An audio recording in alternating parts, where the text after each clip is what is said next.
Hello friends, आप सभी को मेरा प्यार भरा नमस्कार। आप सभी कैसे हैं? कमेंट करके बताएं। जो प्यारे साथी एक ही केमिस्ट्री फ्रेंड से जुड़ चुके हैं उनका मैं अमित यादव बहुत स्वागत करता हूं। और जो प्यारे साथीगण पहली बार विजिट कर रहे हैं वो चैनल को सब्सक्राइब करें, बेल आइकन को प्रेस करें जिससे इसी प्रकार की वीडियोज आपको अवेलेबल हो सके। प्यारे साथियों, क्लास को डिले ना करते हुए आज की क्लास हम स्टार्ट करते हैं। हमारा आज का जो टॉपिक रहेगा वो रहेगा ठोस, द्रव तथा गैसों में संरचनात्मक अंतर। ठोस, द्रव और गैसों में संरचनात्मक अंतर क्या होता है? ठोस, द्रव तथा गैसों में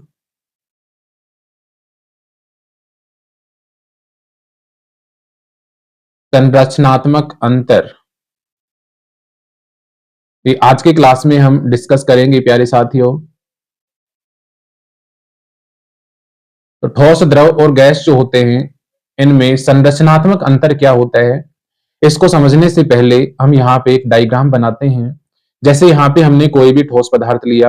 आपको पता है प्यारे साथियों, ठोस जो पदार्थ होते हैं उसमें अवयवी जो कण होते हैं, पार्टिकल जो होते हैं, उनके डिस्टेंस का जो मान होता है वो बहुत ही कम होता है। अर्थात इसमें अवयवी जो कण होते हैं ठोस में वो क्लोजली पैक्ड होते हैं, बहुत ही पास पास स्थित होते हैं।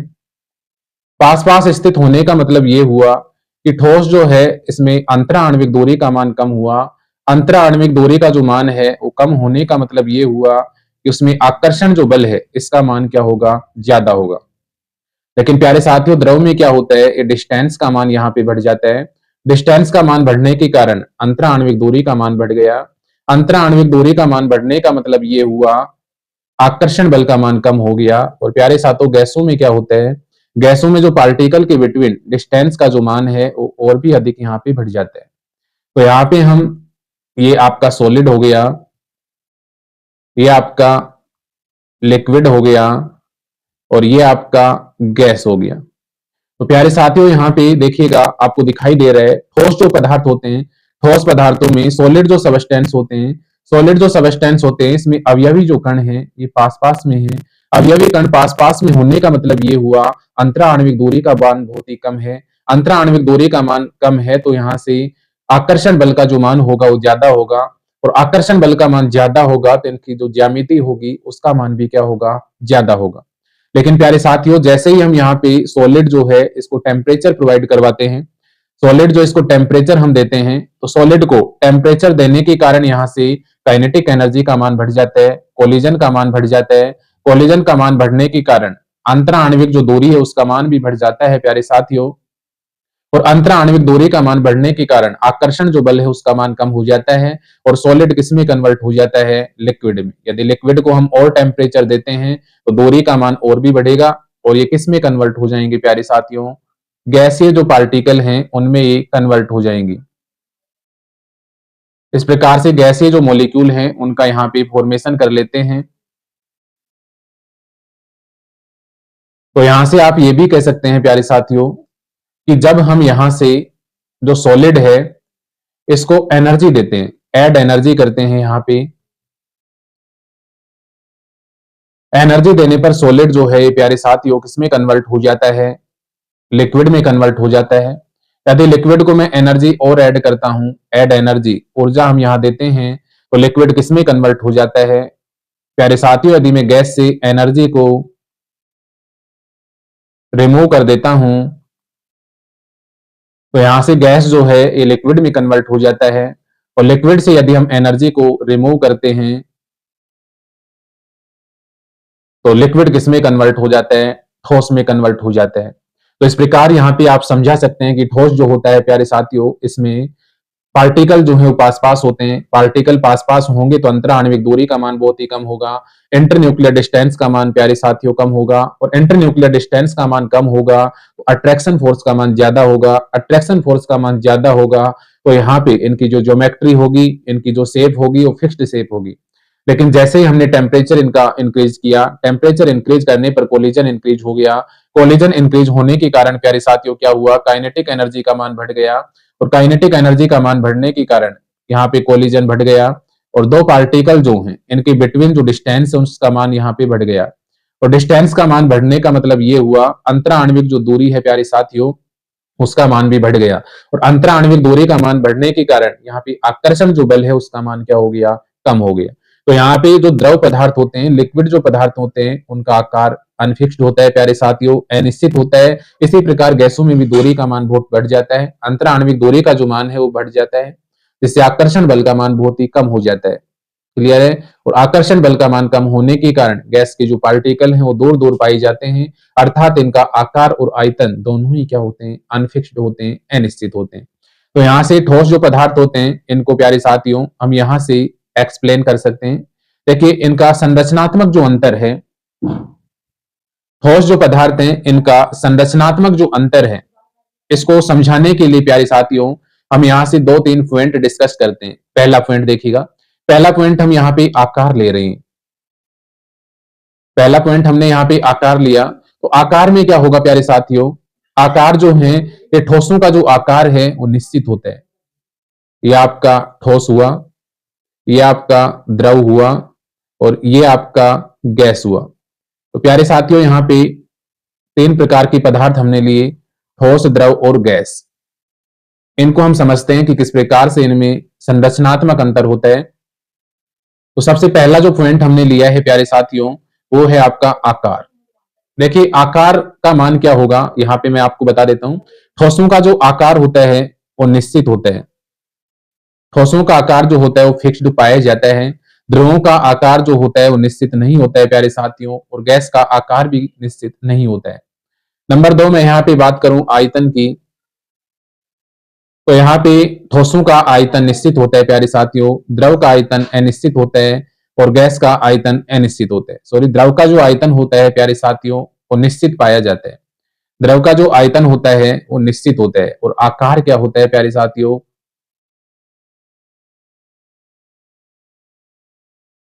यहाँ पे दो पॉइंट्स हमने यहाँ डिस्कस किए प्यारे साथियों। नंबर वन आकार हमने देखा, और नंबर दो आयतन। तो ठोसों का जो आकार होता है वो निश्चित होता है, द्रवों का आकार अनिश्चित होता है, और गैस का आकार भी अनिश्चित होता है। इसी प्रकार आयतन की मैं बात करूं तो ठोसों का जो आयतन होता है वो निश्चित होता है, द्रवों का आयतन भी प्यारे साथियों निश्चित होता है, और गैस का अनिश्चित होता है। क्योंकि द्रव को यदि हम किसी पात्र में रखते हैं तो द्रव जो पदार्थ होता है वो उसके अनुरूप अपना आकार ग्रहण कर लेता है। तो यहाँ पे आकार ठोस का निश्चित, द्रव का अनिश्चित, गैस का अनिश्चित होता है। आयतन ठोस का निश्चित, द्रव का निश्चित, और गैसों का क्या होता है, अनिश्चित होता है। नंबर तीन में यहाँ पे बात करूं अंतरा आणविक दूरी की। अंतरा आणविक दूरी का मान क्या होता है प्यारे साथियों, आप सभी को पता है। अभी हमने बताया था कि ठोस के जो पार्टिकल होते हैं वो क्लोजली बाउंड होते हैं। क्लोजली बाउंड होने का मतलब ये हुआ अंतरा आणविक दूरी का मान बहुत ही कम होगा। अंतरा आणविक जो दूरी है उसका मान ठोस से तो क्या होगा, ज्यादा होगा, और गैसों से क्या होगा, कम होगा, अर्थात ये मध्य की अवस्था होगी। और गैसों में अंतरा आणविक दूरी का जो मान है प्यारे साथियों वो क्या होता है, सबसे अधिक पाया जाता है। तो तीसरा पॉइंट यहां से आप बता सकते हैं। इसके बाद में देखिए हम अंतरा आणविक आकर्षण बल की बात करते हैं प्यारे साथियों, कि अंतरा आणविक जो आकर्षण बल होता है वो क्या होता है। तो तीन पॉइंट यहां तक क्लियर हैं। फोर्थ पॉइंट की मैं यहां बात करूं, नंबर फोर, फोर्थ पॉइंट की हम बात करते हैं आकर्षण बल, अंतरा आणविक आकर्षण बल। तो प्यारे साथियों मैंने आपको अभी बताया कि ठोस जो पदार्थ होते हैं उसमें अवयवी कण बहुत ही पास पास होते हैं। पास पास होने का मतलब अंतरा आणविक दूरी का मान बहुत ही कम होगा, और अंतरा आणविक दूरी का जो मान है वो कम होगा, तो प्यारे साथियों आकर्षण जो बल है उसका मान अधिक होगा। ये आपकी मध्य की अवस्था होगी, और यहाँ पे जो गैस है इनमें आकर्षण बल का मान सबसे क्या होगा, कम होगा।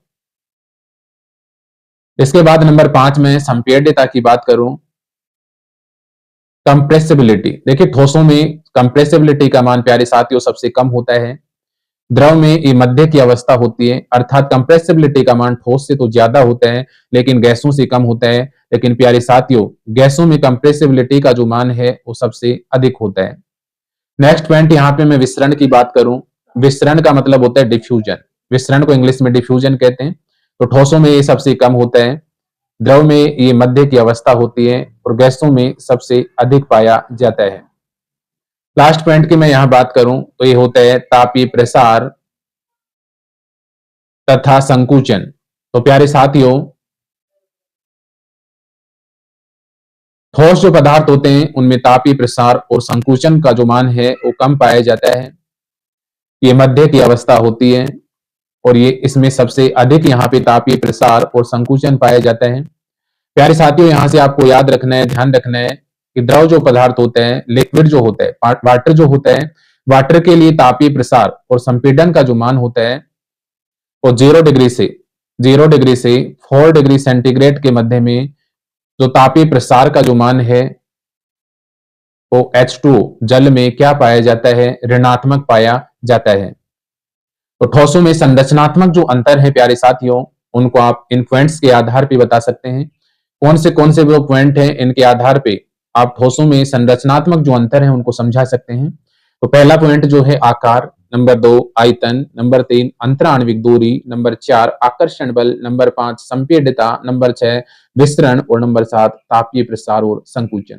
प्यारे साथियों, आकार को हम इंग्लिश में साइज कहते हैं, आयतन को इंग्लिश में वॉल्यूम कहते हैं, अंतराण्विक दूरी को इंग्लिश में इंटरमोलिकुलर डिस्टेंस कहते हैं।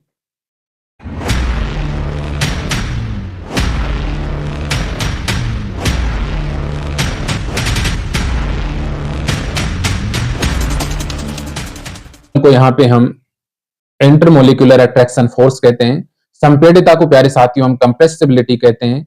विसरण को हम डिफ्यूजन कहते हैं और तापीय प्रसार और संकुचन को हम थर्मल एक्सपेंशन एंड कंस्ट्रक्शन कहते हैं। तो इस प्रकार से आप ठोस, द्रव और गैस जो हैं इनमें संरचनात्मक अंतर को आप समझा सकते हैं प्यारे साथियों। तो इस प्रकार से आप ठोस, द्रव और जो गैस हैं उनमें संरचनात्मक अंतर को आप समझाएंगे कि इनमें संरचनात्मक अंतर क्या होता है। देखिए प्यारे साथियों, अब इसको मैं एक पीडीएफ की सहायता से बता देता हूं। अगर आप लिखना चाहें तो वहां से आप लिख सकते हैं इनको। ठोस, द्रव और गैसों में संरचनात्मक अंतर हम पढ़ रहे हैं।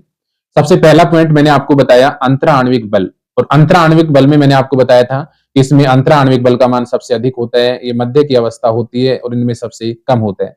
नेक्स्ट अंतराण्विक दूरी, अंतराण्विक दूरी का मान ठोसों में सबसे कम होता है, ये मध्य की अवस्था होती है और इसमें अंतराण्विक जो दूरी है इसका मान सबसे अधिक पाया जाता है। ये हमने अभी पढ़ा है प्यारे साथियों। आकार और आयतन की मैं बात करूं तो ठोसों में आकार और आयतन दोनों ही निश्चित होते हैं। द्रवों में आकार क्या होता है, अनिश्चित होता है। आकार तो निश्चित नहीं होता है लेकिन इनका आयतन जो होता है वो क्या होता है, निश्चित होता है। क्योंकि मैंने आपको बताया कि द्रव जो है उनको यदि हम किसी पात्र में रखते हैं तो उस पात्र के अकॉर्डिंग वो अपना आकार ग्रहण कर लेते हैं। इसलिए ये यहां से आपको ध्यान रखना है, ये इंपॉर्टेंट है, यहां से क्वेश्चन बन सकता है कि द्रव जो पदार्थ होते हैं उनका आकार तो क्या होता है, अनिश्चित होता है, लेकिन आयतन क्या होता है प्यारे साथियों, निश्चित होता है। इसके बाद में गैस जो होती है इनका ना तो आकार निश्चित होता है और न ही आयतन निश्चित होता है। यहां तक क्लियर है। इसके बाद में प्यारे साथियों यहां से 3 पॉइंट हुए आपके अंतराण्विक आकर्षण बल, अंतराण्विक दूरी, आकार और आयतन। 4 पॉइंट आपके हो गए, अंतराण्विक दूरी, अंतराण्विक आकर्षण बल, आकार और आयतन। ये हमने पहले ही मैंने आपको बताया था। इसके बाद देखिए आपका नेक्स्ट जो है वो है संपीड्यता। आपको पता है संपीड्यता का मान ठोसों में बहुत ही कम पाया जाता है। संपीड्यता का जो मान है प्यारे साथियों वो ठोसों में बहुत ही कम होता है। ध्रुवों में मध्य की अवस्था होती है, अर्थात ठोस की तुलना में तो अधिक होता है लेकिन गैसों की तुलना में संपीड्यता कम होती है और गैसों में संपीड्यता का मान बहुत अधिक पाया जाता है। ठोस और जो द्रव हैं उनकी तुलना में संपीड्यता का जो मान है वो अधिक पाया जाता है। विसरण की मैं बात करूं प्यारे साथियों तो विसरण इसमें बहुत ही कम होगा, ये मध्य की अवस्था होगी और इसमें विसरण का जो मान है वो अधिक पाया जाएगा। लास्ट पॉइंट की मैं बात करूं, अभी हमने जो डिस्कस किया था इसमें लास्ट पॉइंट है तापीय प्रसार और संकुचन। तो प्यारे साथियों तापीय प्रसार का मान बहुत ही कम होगा, गैसों में तापीय प्रसार का मान सबसे अधिक होगा और इसमें मध्य की अवस्था होती है। अभी मैंने आपको बताया कि पानी जो होता है इसके लिए 0 डिग्री से 4 डिग्री के मध्य में तापीय प्रसार का जो मान होता है वो ऋणात्मक होता है। ये आपको ध्यान रखना है प्यारे साथियों कि लिक्विड जो होता है, पानी जो होता है उसके लिए तापीय प्रसार और संकुचन का जो मान है वो 0 डिग्री से 4 डिग्री के मध्य में क्या पाया जाता है, ऋणात्मक पाया जाता है। तो इन पॉइंट्स को अभी हमने डिटेल के साथ डिस्कस किया था, इनको आप यहां से आप नोट डाउन अगर करना चाहें तो प्यारे साथियों कर सकते हैं। मेनली संरचनात्मक जो अंतर है इसमें आपको कौन कौन से पॉइंट ध्यान रखने मैंने आपको बताई दिया। अंतराण्विक आकर्षण बल, अंतराण्विक दूरी, आकार, आयतन, संपीड्यता, विसरण, तापीय प्रसार और संकुचन। तो ये आप यहां से नोट डाउन करेंगे प्यारे साथियों। क्लियर है यहां तक? अब जो इंग्लिश मीडियम के स्टूडेंट्स हैं वो भी यहां से आप नोट डाउन कर सकते हैं। इंग्लिश मीडियम के स्टूडेंट्स यहाँ पे नोट डाउन कर सकते हैं, ये मैंने आपको समझाया। देखिए प्यारे साथियों, यहाँ पे आपको दिख रहा है ये सॉलिड है, ये सॉलिड है, ये लिक्विड है आपका, और ये गैस है। अभी देखिए लिक्विड जो सॉलिड जो है, इसमें मैंने आपको बताया कि इसमें जो पार्टिकल हैं, सॉलिड जो होता है इसमें पार्टिकल जो होते हैं ये पास पास होते हैं। देखिए क्लोजली बाउंड है।